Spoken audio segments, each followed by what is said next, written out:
आंख बंद कर ले धीरे से, आहिस्ता से, और अपने आती जाती श्वास पर ध्यान दे, बड़े प्रेम से। आपको कुछ एफर्ट नहीं करना, बस आप अलग, सांस आपकी अलग। श्वास आती है, जाती है, और मैं देखने वाला हूं।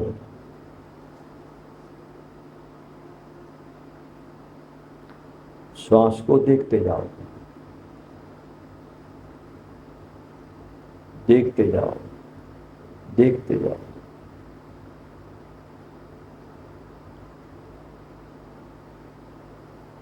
देखने वाले में ध्यान को ज्यादा केंद्रित करो, उसको अपनी ऊर्जा से लबालब भर दो।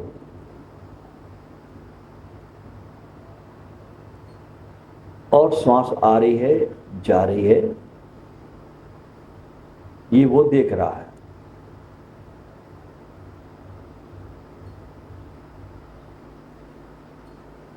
इसको वो भली भांति जान रहा है।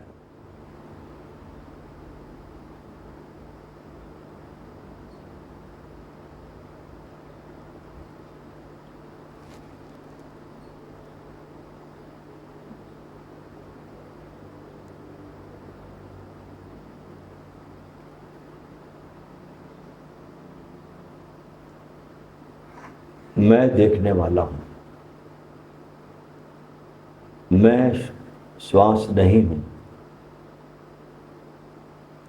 मैं मेरे शरीर में सांसों को आते हुए जाते हुए जान रहा हूं, देख रहा हूं। इसलिए मैं कैसे श्वास हो सकता हूं?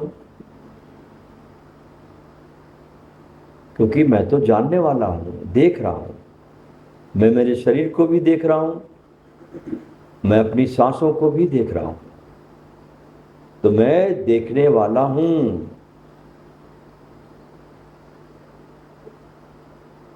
देखते रहे श्वासों को,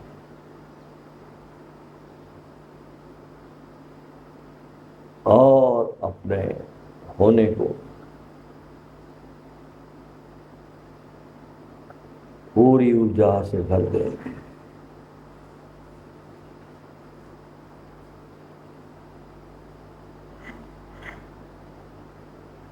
अपने को खूब चैतन्य बना दे। आप चैतन्य महाप्रभु हो।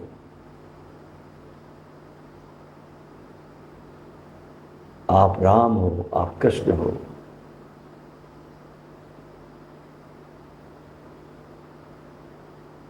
देखते रहें श्वास को, देखते रहें।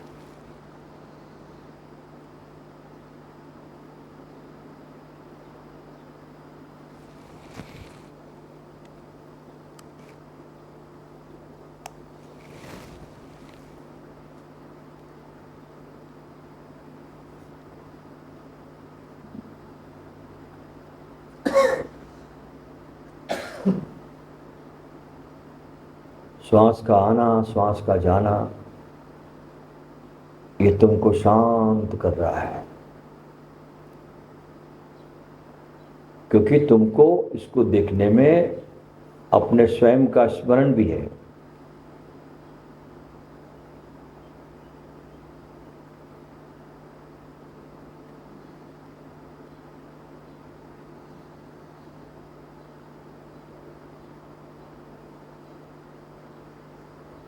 देखते रहे अपनी सांसों को।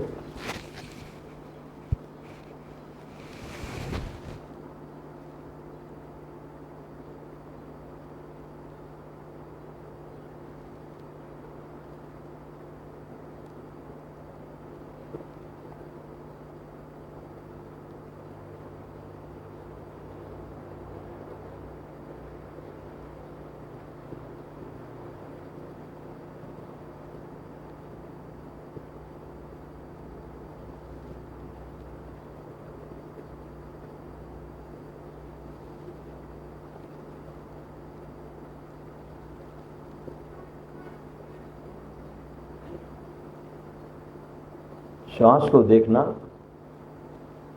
ये तैयारी है ऊपर के चक्रों पे जाने की।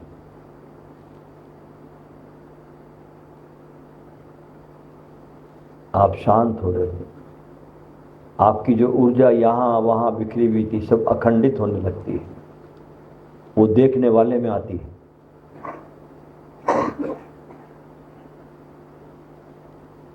सारी ऊर्जा जो बिखरी हुई है वो देखने वाले में आ जाती है, तो तुम अखंडित हो जाते हो।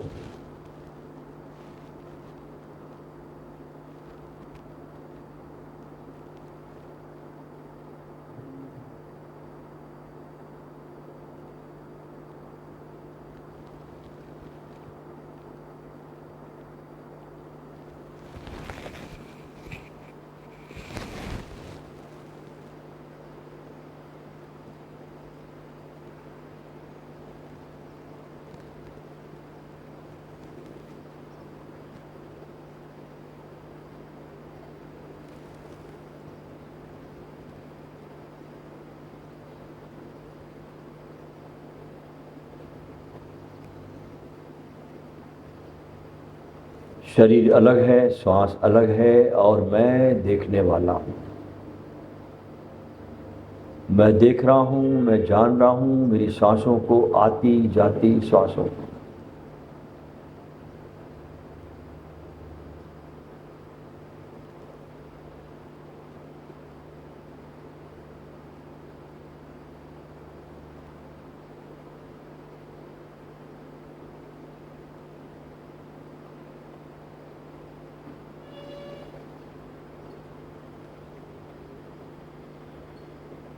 मैं बोधपूर्ण हूं, मुझे बोध है,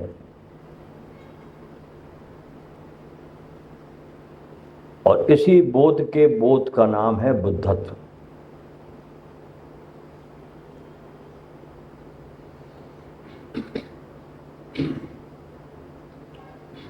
बोध के बोध का स्मरण, उसका ध्यान, यही बुद्धत्व है। मैं बोधपूर्ण हूं, ये ध्यान बुद्धत्व है। मैं देख रहा हूं, जान रहा हूं,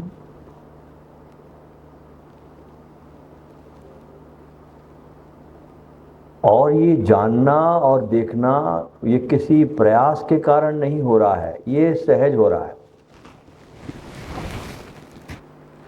ये किसी साधना के कारण नहीं है, ये जानना और देखना ये प्रयास रहित है। बस मैं जान रहा हूं, देख रहा हूं अपनी सांसों को, आती हुई जाती हुई सांसों को देख रहा हूं।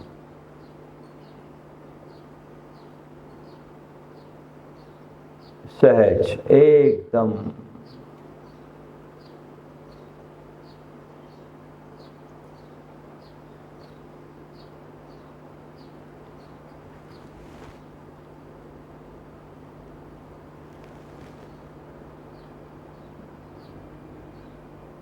शरीर मेरा शांत हो गया है, एकदम सुकून की हालत में मेरा शरीर आ गया, शांत। शरीर में कोई व्याधि नहीं, तनाव नहीं, कुछ नहीं।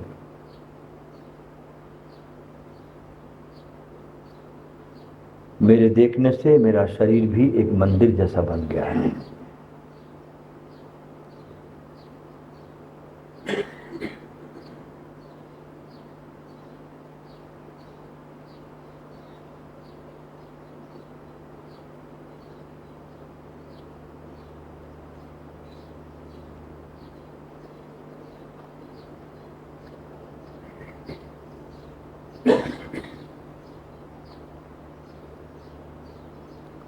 अब दूसरे चरण में प्रवेश करें। आंखों को आधी खोले, आधी बंद रखे, और ध्यान पूरा नाक के अग्रभाग पर, नासाग्र दृष्टि। नहीं दिखता, जैसे मैंने बताया, आप उंगली का सहारा लीजिए, नाक के सामने उंगली लाइए, इस पर ध्यान केंद्रित कीजिए। आधी आंख खुली, आधी बंद, पूरी नहीं खोलना। इस पर ध्यान को टिकाइए। इस पर ध्यान सज जाए, टिक जाए। धीरे से अपनी उंगली को हटा लीजिए। अब आपको नाक का अग्रभाग दिखाई पड़ता है। इस पर अपने पूरी ऊर्जा को टिकाइए और यहां पर ऊर्जा को टिकाते ही आपके तीसरे नेत्र में कंपन शुरू हो जाता है, इमीडिएट। यहां पर ऊर्जा आते ही आपने नासाग्र को देखा और कंपन शुरू हुआ तीसरे नेत्र में। यह उसका स्विच बोर्ड है।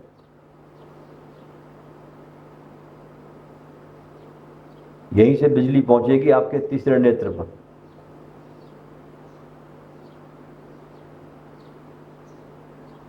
तो आध आंखें खुली, आधी बंद, देखते रहे इस नासाग्र को। खो जाए, दिखता नहीं तो उंगली का सहारा लीजिए। जो जो करोगे उसको, फिर उंगली हट जाएगी, दिखने लगेगा। 21 दिन के प्रयोग में ये आपको दिखाई पड़ना शुरू हो जाएगा। बस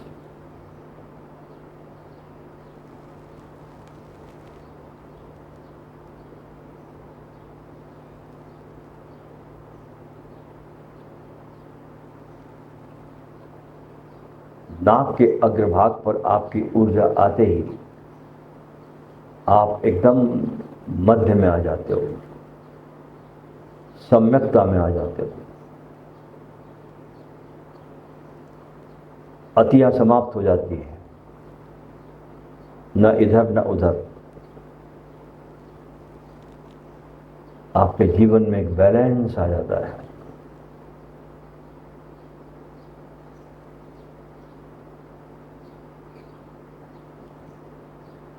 इसी को बुद्ध ने मध्यम निकाय कहा है।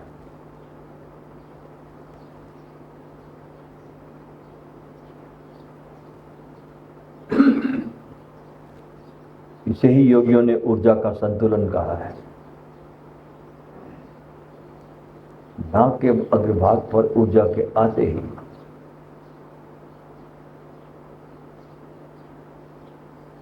मैं सूक्ष्म हूं, इसका बोध आने लगता है। शरीर भाव खत्म होने लगता है।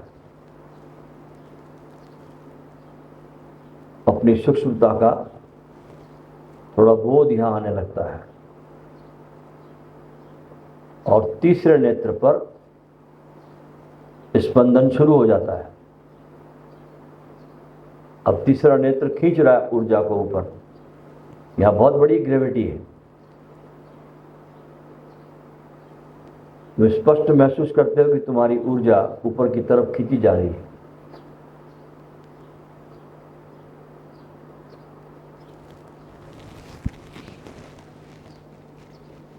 देखते रहिए इसको, नाक के अग्रभाग को।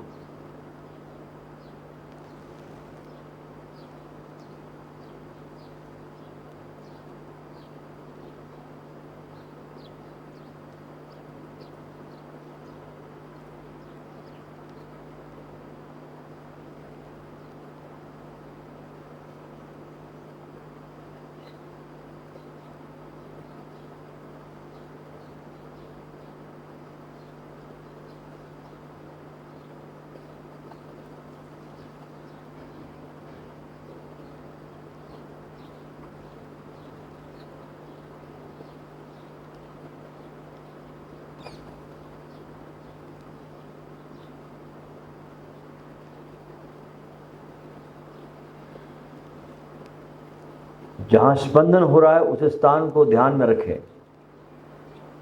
वो आपके तीसरे नेत्र का स्थान है।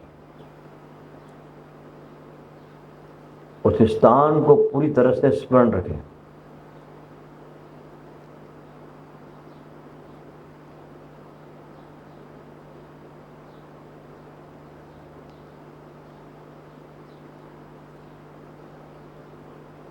नाक के अग्रभाग पर ध्यान, इसकी गहराई तुम्हें बहुत ऊपर की तरफ खींच रही है।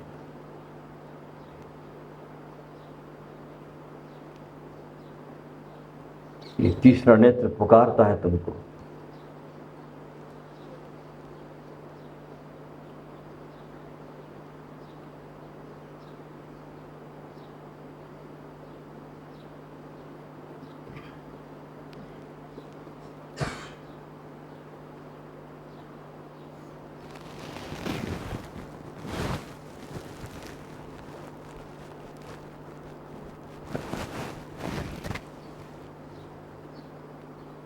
अब तीसरे चरण में प्रवेश करो, आंखों को बंद कर लो और जहां पर आपका तीसरा नेत्र है, दोनों भावों के बीच जहां आपने स्पंदन महसूस किया, वहां पर चले जाओ और वहां विश्राम पूर्ण हो जाओ, उस पर पूरा ध्यान टिका दो। अब यहां कुछ करना नहीं है, अपने ध्यान को, अपनी सारी शक्ति को यहां महसूस करो। शक्ति ऊपर की तरफ आ गई है। तीसरे नेत्र की ग्रेविटी ने अपना काम कर दिया है।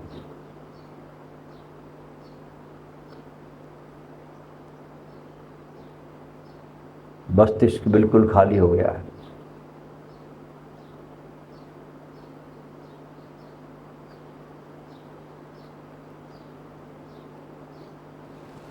तीसरे नेत्र पर ध्यान को टिकाइए।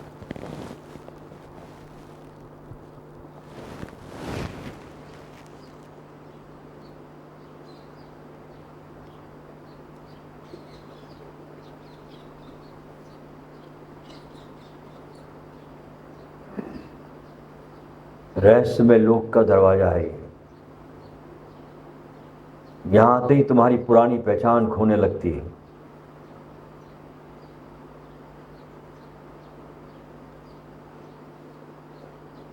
जो बातें तुमको बहुत अच्छी लगती थी, यहां पर आकर तुमको अब सब बातें जो तुमने जीव तुच्छ लगने लगती है। जो चीजें तुमको दुख देती थी, यहां ऊर्जा के आते ही बस वो लहरों की तरह लगती है, आती है और चली जाती है।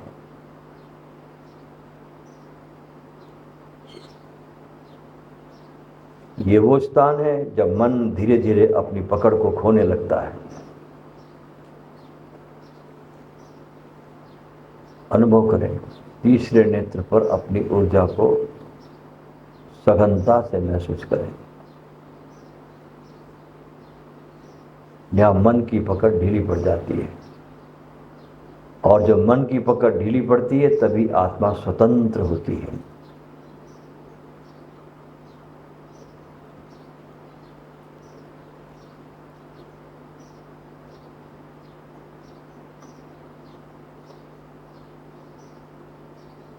और अभी इस समय आप पूरे वर्तमान में हो,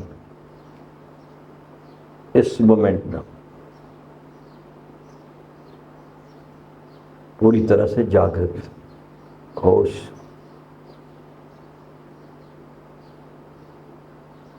खुमारी में डूबे हुए। क्योंकि तीसरी आंख का जागरण केवल इसी क्षण में संभव है, अगले पल में नहीं।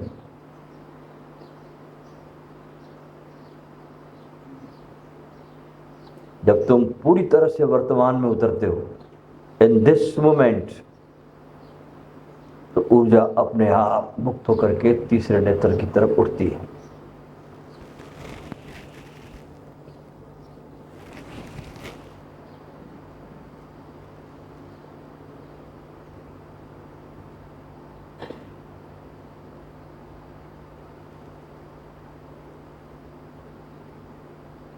तुम्हारे सब संबंध बदलेंगे। अब तुम्हारे जुड़ाव चेंज होंगे।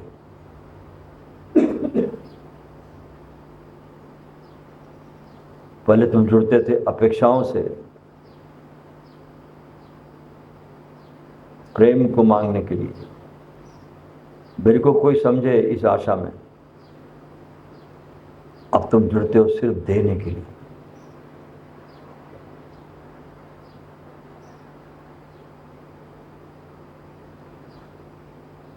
क्योंकि यहां पर प्रेम मांग नहीं,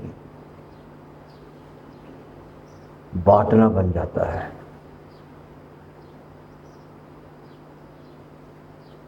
दृष्टि शुद्ध हो जाती है, तुम किसी में दोष नहीं देखते।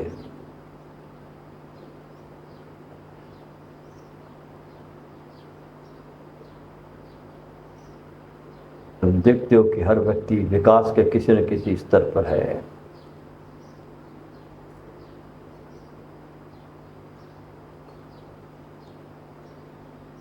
यहीं से करुणा जन्म लेती है।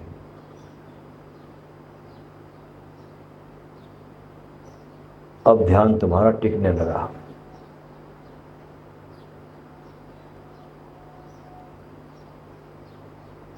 तीसरे नेत्र पर सहजता से ध्यान टिकता है, बहुत सहज।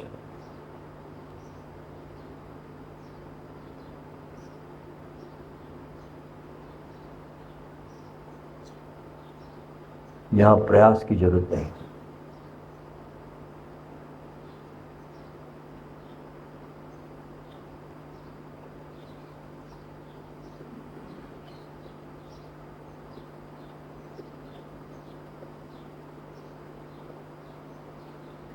अब तुम्हारे जीवन में यहां सहजता आती है। अब तुम जीवन को बहने देते हो।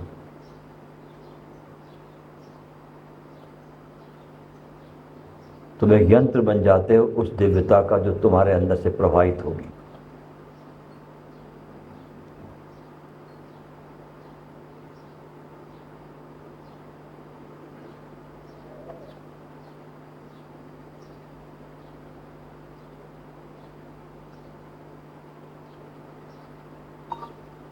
यहां मैं और तू का भेद मिट जाता है।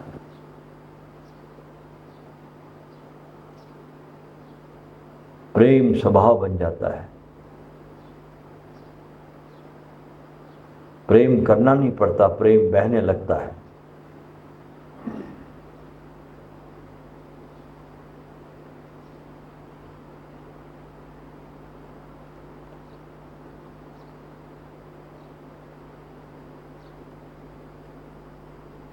यहां तुम्हारी व्यक्तिगत यात्रा समाप्त होती है, ब्रह्मांड की यात्रा शुरू होती है।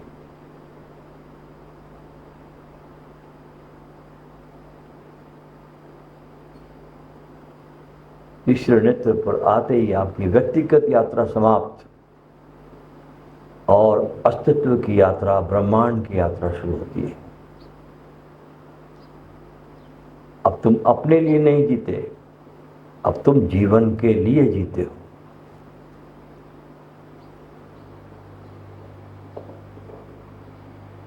अब तुम प्रार्थना नहीं करते, अब तुम स्वयं प्रार्थना बन जाते हो।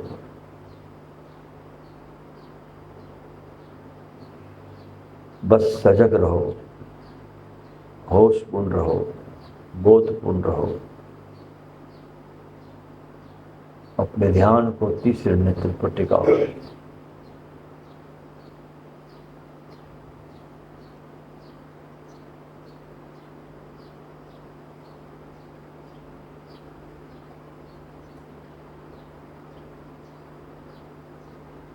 जब तीसरी आंख के द्वार खुलने लगते हैं तो तुम्हारा शरीर एक मंदिर बन जाता है और उस मंदिर में तुम देखते हो कि 7 दीपक जल रहे हैं और यही 7 चक्र है। हर दीपक का अपना रंग, अपना नाद और अपनी गंध होती है।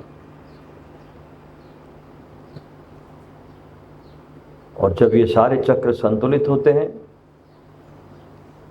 तो पूरा शरीर तुम्हारा एक वाद्य यंत्र की तरह गूंजने लगता है।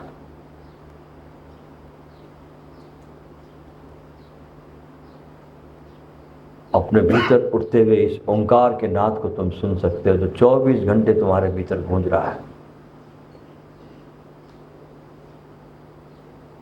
और जब तुम्हारे भीतर की गूंजती हुई लौ जब ब्रह्मांड की लौ से मिलती है तब तुम्हारा आवामंडल बदलता है।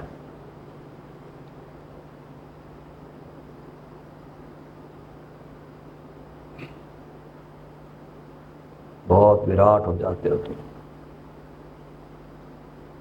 असीम, निराकार।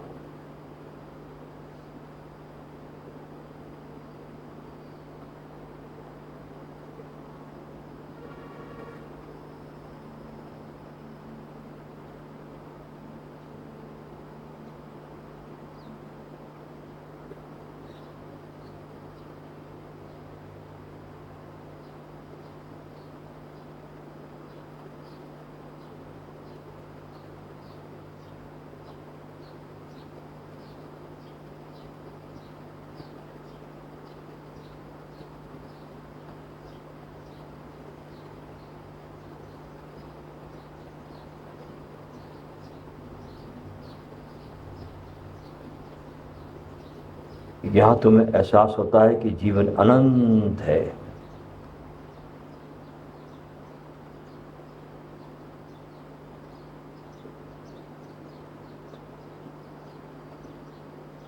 अब तक जो चीजें तुम्हें आकर्षित करती थी वो अपना अर्थ खोने लगती है।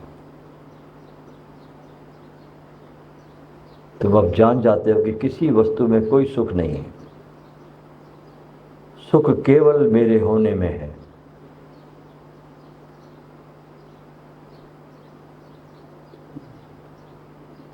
इस देखने वाले में है।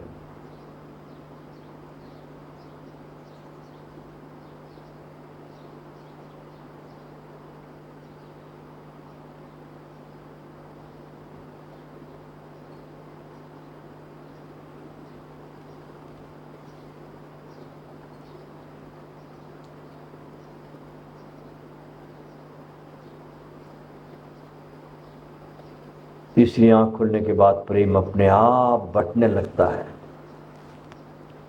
प्रयास नहीं करना पड़ता।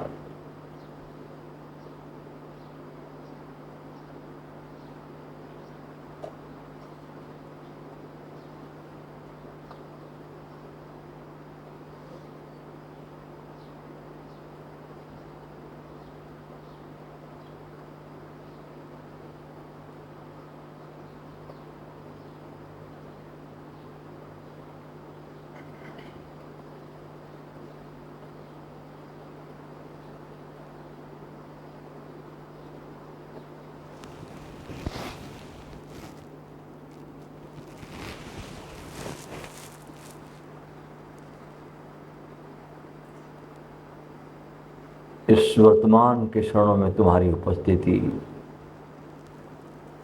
ये अस्तित्व की उपस्थिति, कहीं कहीं भेद नजर आता है क्या कि तुम अलग हो, अस्तित्व तुमसे अलग है? तुम्हें लगता है कि मैं पूरा अस्तित्व हूं। इतना विराट अनुभव आता है।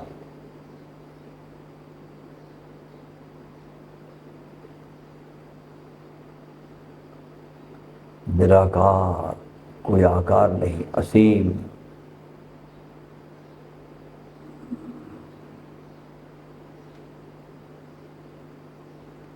अब दो चार गहरी गहरी श्वास लें।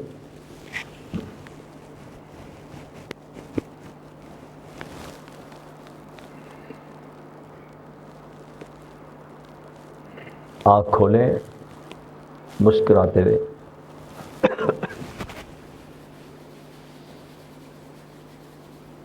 और देखें इस दृश्य को।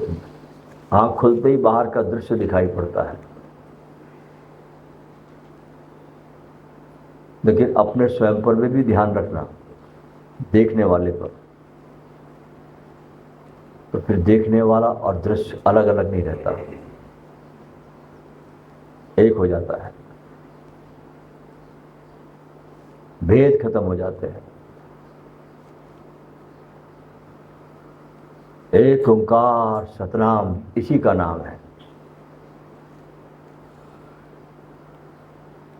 जब भेद गए, माया में भी वही दिखाई पड़ता है, कोई अलगाव नहीं।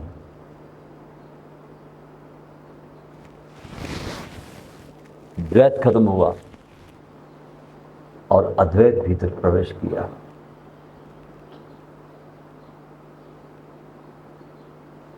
जब तक द्वैत है तब तक परेशानियां हैं, माया है, यात्राएं हैं, साधनाएं हैं। अद्वैत में आते ही सब कुछ शांत हो गया। कहे कबीर मैं पूरा पाया।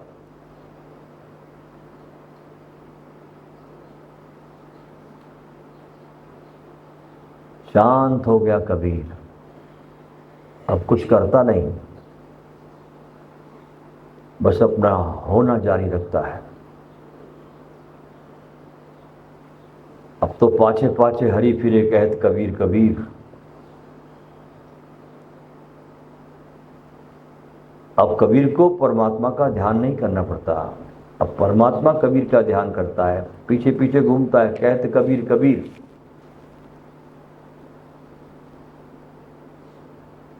मुक्त हो जाता है। संसार से तो मुक्त था ही, अध्यात्म से भी मुक्त हो जाता है। गाते हैं वो कि भला हुआ मेरी मटकी फूटी, मैं पनिया भरन से छूटी। लोगों ने मुझे बहुत लगाया था धंधे पर, साधनाओं पर। भला हुआ मेरी मटकी फूटी, मैं पनिया भरन से छूटी।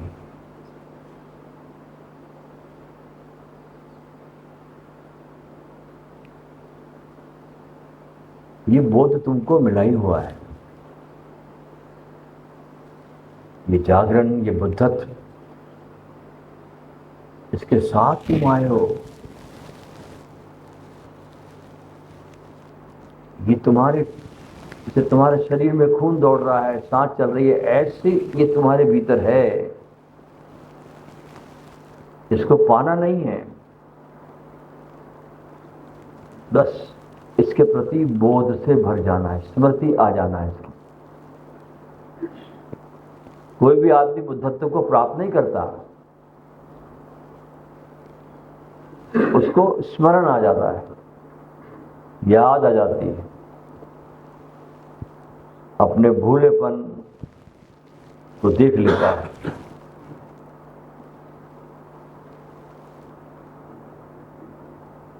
और ये किसी भी बाहरी क्रियाओं से नहीं होता, लेकिन क्रियाएं करके इन क्रियाओं की व्यर्थता का बोध होता चला जाता है। करते करते ये व्यर्थ लगने लगती है, और जैसे ये व्यर्थ लगती है तुम अपने स्वयं पे लौट आते हो। जैसे बुद्ध लौट गए थे अपने स्वयं पर, 6 साल तक उपद्रव करते करते। कितना उपद्रव किया बुद्ध ने, गजब। चावल के एक दाने पे जिया बेचारा ये आदमी।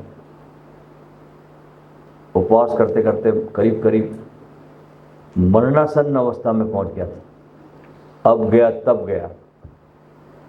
वो तो इन समय पे सुजाता वहां आ गई तो वो जीवित मिल गया, नहीं तो बुद्ध गए थे।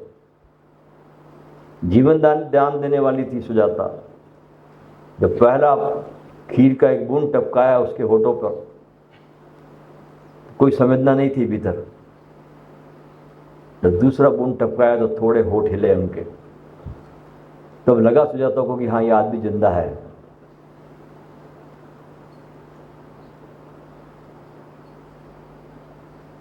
और फिर सबसे मुक्त हुए